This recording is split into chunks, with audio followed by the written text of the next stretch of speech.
Aku mengenalnya sebagai bagian dari masa lalu. Ia hidup bertahun-tahun lamanya sebelum adanya diriku. Diwariskannya kepadaku cara mengabdi pada semesta. Darinya, aku diwarisi keteguhan hati untuk mengabdikan diri.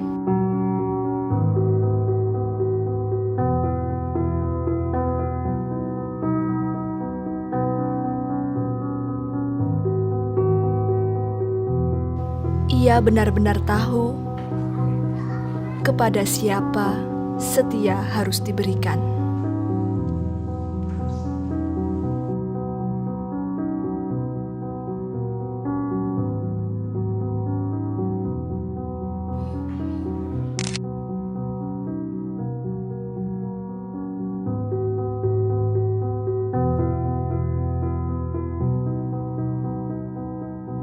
Menjejakkan kaki di desa ini sama seperti mengulang dan memutar kembali kenangan yang telah lama bermuara.